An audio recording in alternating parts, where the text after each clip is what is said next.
ટીવાય BSc home science semester 5 paper number 6 nutrition અને fitness વિષય અંતર્ગત ચેપ્ટર નંબર 5 રમતવીરોનું પોષણ. રમતવીરના દેખાવના સંદર્ભમાં આહાર અને પોષણના અભ્યાસને રમતવીરોનું પોષણ તરીકે ઓળખવામાં આવે છે. હાલમાં રમતગમતની તાલીમ, સ્ટ્રેન્થ સ્પોર્ટ્સ માટે સ્પોર્ટ્સ ન્યુટ્રિશનને ખૂબ જ મહત્ત્વ આપવામાં આવે છે. સ્પોર્ટ્સ ન્યુટ્રિશન એ તંદુરસ્તીની ગ્રોથ અને ફિઝિકલ પરફોર્મન્સ વધારવા અને જાળવવા માટેનું વિજ્ઞાન છે. તે શરીર માટેના જરૂરી પોષક તત્વો સાથે સંકળાયેલા છે. જૂના જમાનામાં ગ્રીક અને રોમનમાં જ્યારે ઓલિમ્પિક રમતો રમાતી ત્યારે માઇલો કે જે રેસલર હતો તેણે સતત 5 વખત સુવર્ણચંદ્રક મેળવ્યા હતા, જેના માટે તેનો આહાર કારણભૂત હતો.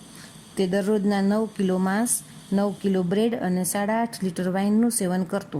આમ સ્પોર્ટ્સ ન્યુટ્રિશન એ કયા રમતવીરને કયા પોષક તત્વો ક્યારે અને કેટલી માત્રામાં લેવા અને તેના દેખાવ પર શી અસર થશે તેની સાથે સંકળાયેલ છે.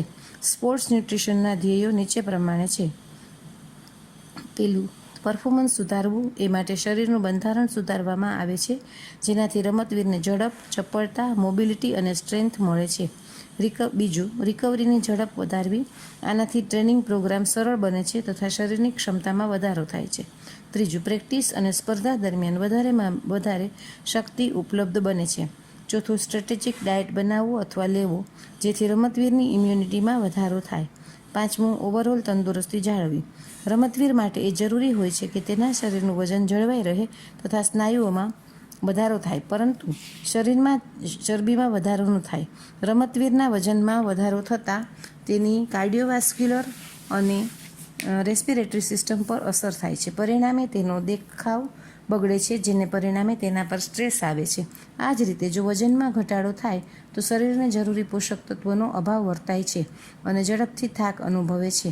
રમતવીરો આ મુશ્કેલીઓ વધારે પ્રોટીન, કોમ્પ્લેક્સ કાર્બોહાઈડ્રેટ તથા બીજા માઇક્રોન્યુટ્રિયન્ટ પોતાના આહારમાં લઈ નિવારી શકે છે. જંક ફૂડ કે જેમાં ઓછા પોષક તત્વો, વધારે સંતૃપ્ત ચરબી અને ખાંડ હોય તે ખાવાથી રમતવીરોએ દૂર રહેવું જોઈએ. સ્પોર્ટ્સ એક્ટિવિટીમાં ખૂબ જ વધારે શક્તિનો વપરાશ થાય છે. આથી રમતવીરોને સામાન્ય માણસો કરતાં વધારે શક્તિની જરૂર પડે છે. રમતોના ઘણા બધા પ્રકાર હોવાથી રમતવીરોની શક્તિની જરૂરિયાત પણ જુદી જુદી હોય છે.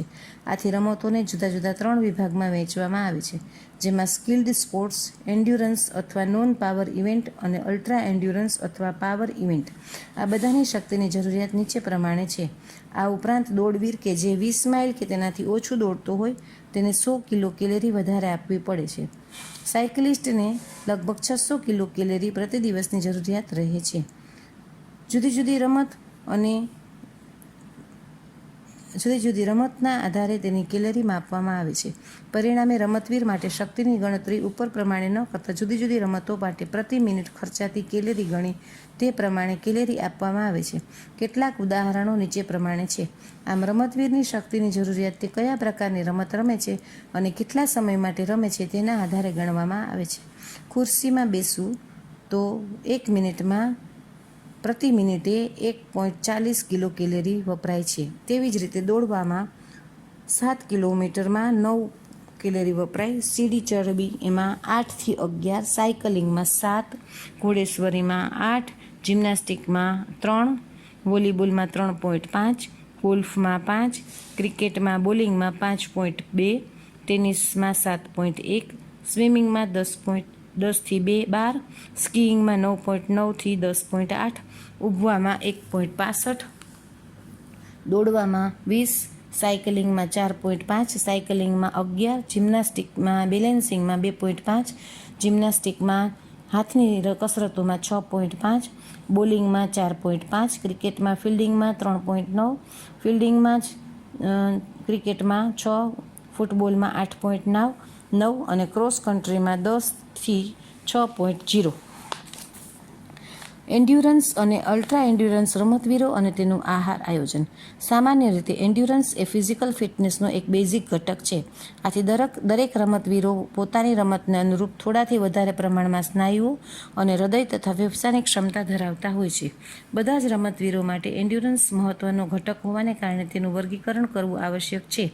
30 મિનિટથી 4 કલાક સુધીની રમત ટ્રેનિંગ એક્ટિવિટી કરતા રમતવીરોને એન્ડ્યુરન્સ રમતવીર અને 4 કલાકથી વધારે એક્ટિવિટી કરતા રમતવીરને અલ્ટ્રા એન્ડ્યુરન્સ રમતવીર તરીકે ઓળખવામાં આવે છે. રમતવીરોને તેની રમતને અનુરૂપ સ્પર્ધા દરમિયાન તેમજ તાલીમ દરમિયાન પણ ઘણી બધી કેલરીની જરૂરિયાત રહે છે. 6000થી 8000 કિલો કેલરી અલ્ટ્રા એન્ડ્યુરન્સ માટે સામાન્ય છે. આથી રોજિંદી કેલરીની જરૂરિયાત પૂરવા માટે આહાર પર ખૂબ જ ધ્યાન આપવું પડે છે.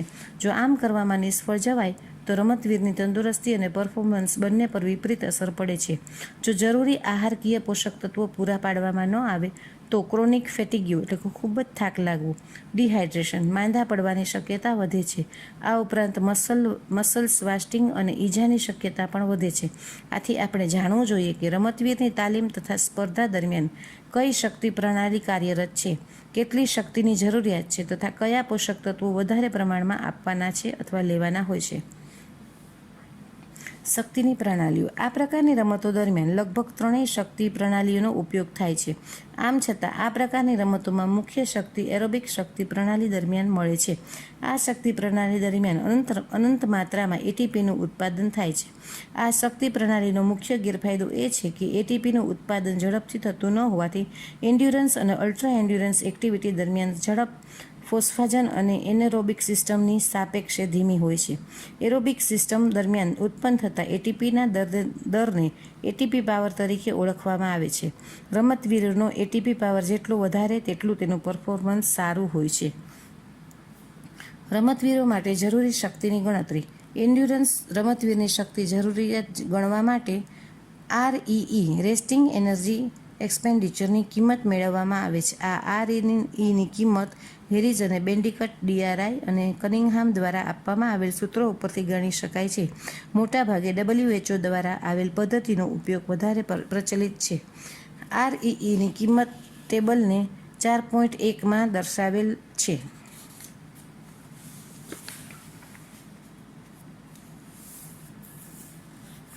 ત્યાર પછી છે કાર્બોહાઈડ્રેટની ગણતરી. હાલમાં એન્ડ્યુરન્સ રમતવીરની કાર્બોહાઈડ્રેટની જરૂરિયાત 5 થી 10 ગ્રામ પ્રતિ કિલો શરીરના વજન પ્રમાણેની ભલામણ કરવામાં આવી છે.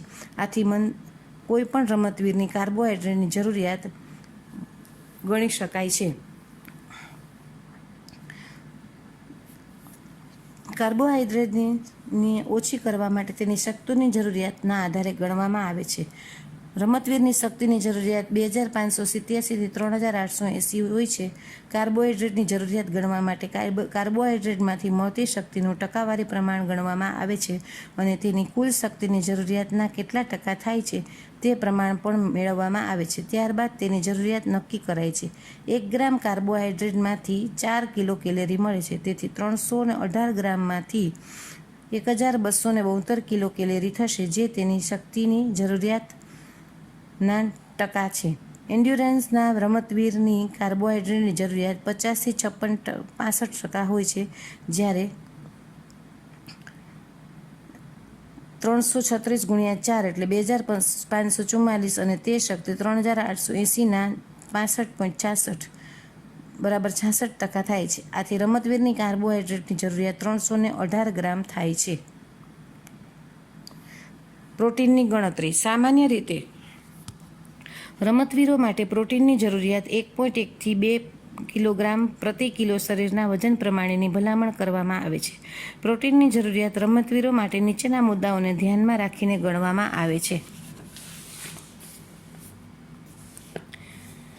જેમ વધારે કલાક અને ભારે કસરત થાય તેમ પ્રોટીનની જરૂરિયાતમાં પણ વધારો થાય છે. આથી સામાન્ય અથવા રિક્રિએશનલ એથ્લેટ માટે 1.1 થી 1.4 અને ઇલાઇટ એથ્લેટ કે જેઓ વધારે કલાક તાલીમ કરે છે તેને 1.7 થી 2.0 પ્રતિ કિલો શરીરના વજન પ્રમાણેની જરૂરિયાત હોય છે.